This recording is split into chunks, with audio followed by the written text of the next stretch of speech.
All right, so we're going to have 8.9 through 8.12 worksheet. So this is the first notes for the 8.9 to 8.12 worksheet. And this one's going to be a little bit long probably, and then the next two are short, and then the last one's going to be a little longer again. But these are volumes that we call volumes of disk problems, and there's also volumes of washer problems. And the second problem, for example, today that we have is actually got both a disk and a washer. And so if you look at your notes page, we're going to talk about a disk. We're going to rotate this thing right here. This is like the area or the radius of an object, and then we're going to rotate this thing around that axis. So when you rotate, you're going to make a circle, and that's the center of your circle. So this is going to be the radius of the circle. So we're going to be using pi r squared a whole bunch on this stuff. So this is a dx problem. Well, actually, both of these are dx because, again, just like the cross sections, we're going to be rotating them about the x-axis. So again, if you see this about the x-axis, this is a dx problem. So again, he took this picture over here, and then he's showing you that when you rotate it around an axis, it makes a circle. Now this W is your width. This is actually your dx part, which he's going to show you in a minute. So this is the dx part, and this is the R for the radius.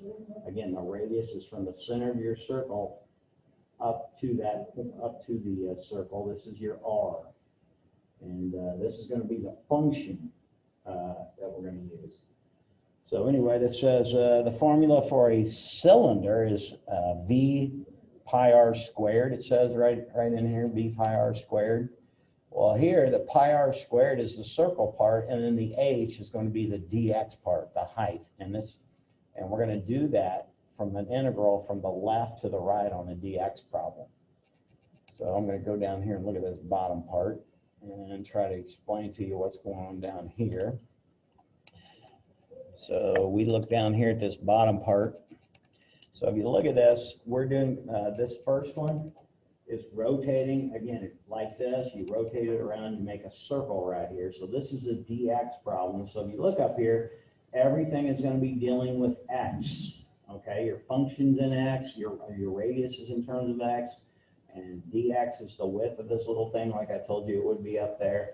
And then this is pi, and this is r squared, because we have circles, and the area of a circle is pi r squared, and then we're going to multiply that by the width of each one of these little discs going from left to right. So again, this is the left x value, this A, and this B is the right, where it all stops. So we're rotating this around this whole shaded area from A over here to some B. Now this one is where we're going to rotate around the y-axis. So this circle is going to go around like this and come back around, where this is the center. Okay, so whenever you're rotating around the y-axis, and it should say rotating around the y-axis, everything is in terms of y now. It's still pi r squared, but now your radius, which is this part, is going to be this r of y, and we're going to have to square it because it's pi r squared. And again, dy. So if you rotate around the y-axis, it's a dy problem. Rotating around the x-axis. So again, this circle would come down here and come back up. And this is your center. Up to there is your r. And that'll be a dx problem. So we're going to go ahead and do a couple problems, examples with you. So this first one says, find the volume of the graph of f of x equals the square root of sine x. So he's already graphed that for you here. Oh, we all know pi over squared, sine of pi over squared is 1, so the square root of 1 is 1. That's why it's up here. 0 is here, and then out here at pi it's 0. And this particular problem says that we are going to rotate it about the x-axis. It says right here, about the x-axis. So when we see that, that should tell our brain it's a dx, and then this right here is telling me my A and my B. So when I do this problem, the volume, and by the way, if I drew the circle, we're talking about a circle coming around here and going right back up to there, and from the x-axis up to there, that is my capital R. That's my R of x.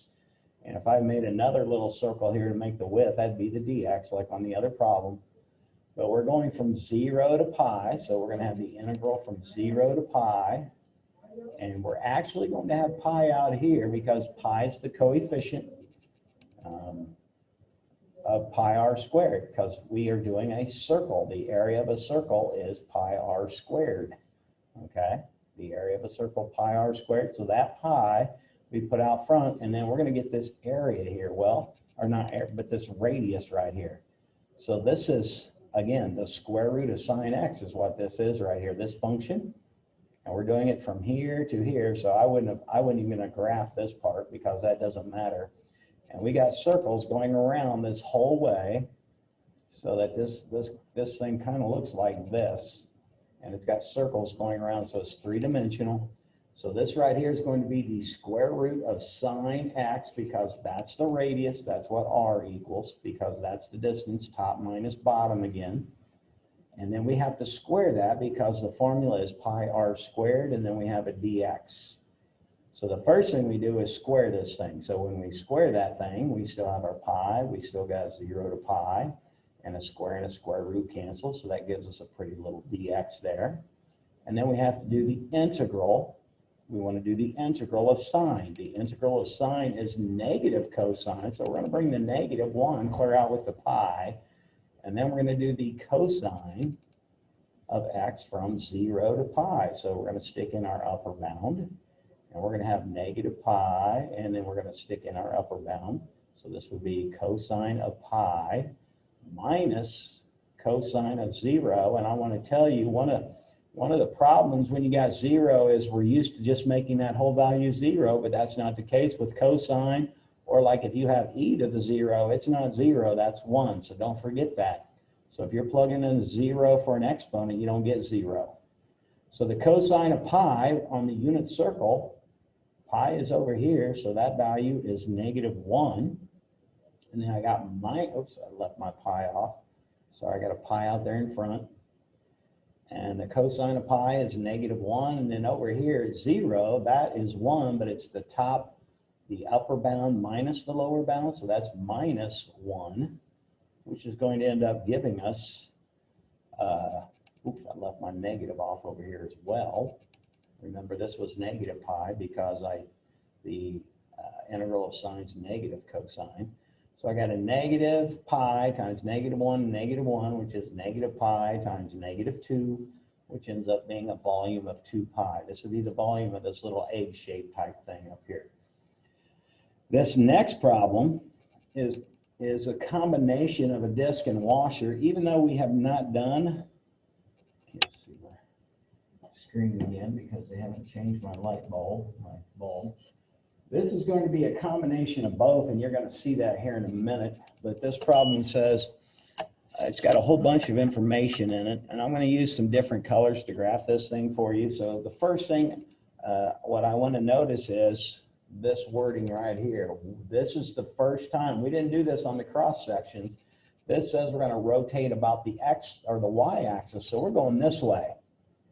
Well, we're going to graph these just like we always do, but we're going to have to do some other stuff because this tells me everything is in terms of y. So that's kind of a big deal. We've not really done one like this before, but I'm going to graph this the same. So the first thing I want you to notice is x0, x is 1. I'm going to put both these in red. So x is 0 is this line, the y-axis. So that's x is 0. And then x is 1 is this line. Pretend those are straight. So we're talking about from there to there is the only part I'm worried about. So when I graph these other things, I'm only going to graph them from there, from 0 to 1. So I'm going to plug 0 in here, and I get out 1. So there's a point there. I'm going to plug 1 in there, and I get out 2. And I hope we know this is a parabola, so this thing is going like this. Now, again, it goes on like this, but we don't care about that part. We're only worried about from here to here. And then this part that says y equals 0, that's the x-axis, so that's down here. So I'm hoping you see the part that we need is this part that's inside all of these intervals. So this is the part that we're rotating. So this is the thing we're rotating now. This is kind of, I'm going to erase this stuff I don't need because it's not necessary to have it. It's extra, it is there, but it's not part of what we're looking at. We are only looking at that shaded part. That's the only part we want. Try to fix this little corner. Okay, so we're only worried about this, and we are rotating this about the y-axis. Okay, so this is a dy problem, and my r now, my r is from the thing I'm rotating it around out to this part over here. So if you look there, this value is 1, this value is 0. So to get r, you take the right minus the left, which makes my r1. Okay, now this actually is a washer problem up here because if you look at this, when I rotate this around, there's going to be a part that doesn't have anything in there. When I rotate this part around, there's an empty space. So if you guys remember, like if you had a rectangle or a square and you had a circle in there and you wanted to get this shaded part out here, I hope you remember you took the area of this rectangle or square minus the area of the circle. I hope you remember that because this volume problem the same way. We are going to take the area of the part we want, this shaded part, and we're going to subtract out this part that's clear in the middle. So this is kind of like a weird bowl almost. Okay, so when we get up here, the entire inside of this is open. Okay. So this is a paraboloid is what that open area is called, but that's not anything you really need to know now. So we got two different volumes. I am going to call the part down here where it's solid. This is a disk right here. So this is the disk method, and I'm going to call this volume 1, and then I'm going to call this volume 2 up here. So to get the whole volume, the volume of all the solids, we're going to take the volume of 1 plus the volume of 2, and the volume of 2 is pretty complex. So we could keep this all together, but for space reason, I'm going to just do volume 1, which is this cylinder. So my radius here is this 1 right there. So I'm going to get pi. I'm going to get the integral, and remember, everything's in terms of y. So this is 0's the bottom, and it goes all the way up here to 1. 0 to 1 is the y values from bottom to top. So we're doing integral from bottom to top. And then it's going to be the right function minus the left function, which is this r. So this is just 1 squared. So it's pi r squared dy. Okay? So we're going to do this one fairly quickly. This one is not too bad, but the other one is kind of messy. I'm going to go ahead and square 1 and get 1. Then I'm going to get the interval of this. Now, do you see we're doing dy here? That means this is y now, not x. So this is going to be y to the first over 1 from 0 to 1. Then I'm going to stick in the 1 first, and it's going to be pi, and I'm going to get 1 minus 0, and this is going to be pi. So when I do this disk, this thing that's solid going around here, okay, all of this is a solid disk going around here all the way up here to 1, okay? This solid disk has a volume of pi. This is the volume 1 of the bottom part. Now this next part is a lot more complicated because it's not a solid volume anymore.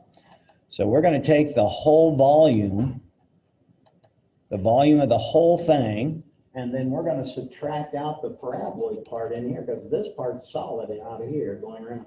And there's really a solid part here, but you can't see it because it's solid around the outside, but there's a big cup-like opening in the middle. So when I do the volume of 2, I want the volume of the entire solid part. Well, my radius, which we call big R, is still from here out to the red line. So the big R radius is still 1. Now we've got an open, we got a little r because this is actually a washer problem because there's opening here, and that's from the blue line over over to the y-axis. This is little r. So again, just like on those cross sections, you take the right minus the left. So we're going to take the right of this blue line minus the left, which is 0 still. But the problem is this is dy, and this is in terms of y. We got to solve this for x. So we're going to take this function right here, and we're going to solve for x. So the first thing we're going to do is subtract the 1 over. Okay, we get x squared is going to equal that, and then we have to square root each side. So we square root, and we get the square root of y minus 1. And it's actually plus or minus this, but we only take the positive part because when we do the integral, that takes it rotating around the whole thing. So the volume of this second part, which is this yellow part that goes up all the way around this thing, is going to be the integral.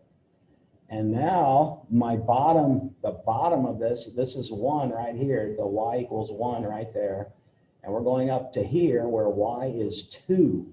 So it's no longer going to be 0 to 2 because we've already done that volume right here. We're going to do 1 to 2 to get this part with the cup in it. So we're going to go 1 to 2, and we got our pi that we're going to move out front again. And then we're going to take the volume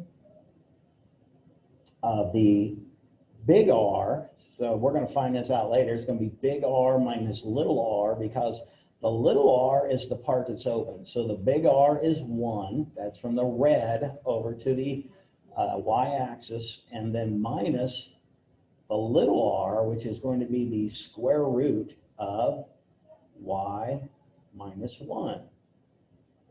Okay? So that's what that thing is. And now it's also, because it's radius, both of these are squared. So this is 1 squared, and then the square root of y minus 1 squared, because big R squared minus little r squared. See, if I distribute that, that'd be pi r squared for the big one minus pi r squared for the little one. So you're going to square both parts individually. I'm going to go back to purple and finish this thing off. So I want to simplify this stuff in here first before I do an integral. So 1 squared is 1. And I got minus, and when you square root, you get to pull that part out. And I put an x here, which is wrong. I wrote it up here. I told you that this meant dy. I wrote it there, and then I switched it. This is still a y. And I still got dy here. And then I'm going to combine like terms. So minus means subtract here and make that a plus. So 1 and 1 is 2. So again, I'm going to get this as pi, integral 1 to 2. And I'm going to add my like terms. So I've got 2 minus y dy. And now I can do the integral of this thing.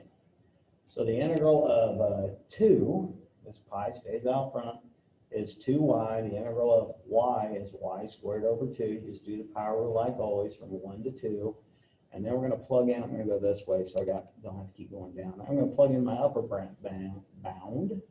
So I still got pi out here, and then I'm going to have 2 times 2 minus 2 squared over 2, and then minus, and I got to have this part in parentheses because I got to plug in my lower bound, 2 times 1 minus 1 squared over 2, and this pi still times this whole thing. And now I'm going to simplify this thing. So let's see, still got my pi out front, and then I got 4 minus, this is 4 over 2, so that's 4 minus 2. Then minus, and this is going to be 2 minus a half. So 2 minus a half is 3 halves. Okay, and then I'm going to make this 4 minus 2 is 2. And 2 minus 3 halves, I believe, is just a half. Okay, so we got a half, and we got pi. Now this is the volume. This is volume 2 from what I said up here earlier. Volume 1 is that pi. So to get the entire volume, if you remember, I wrote this up here like this. I got to add this pi and this 1/2 pi together. So the volume of the whole solid is going to be pi plus 1/2 pi, which you can write as 1.5 pi, 1.5 pi, 3 pi over 2. Does not matter, but this is going to be the volume of that whole object. So we actually had a disk and washer method at the same time. Not really sure why he put that on there, but he did. So that's all of this video. So if you need questions, just get a hold of me, let me know what they are, and we will do the best we can. I will see you all. This stuff's kind of hard, so you want to spend some time on it. I will see you all next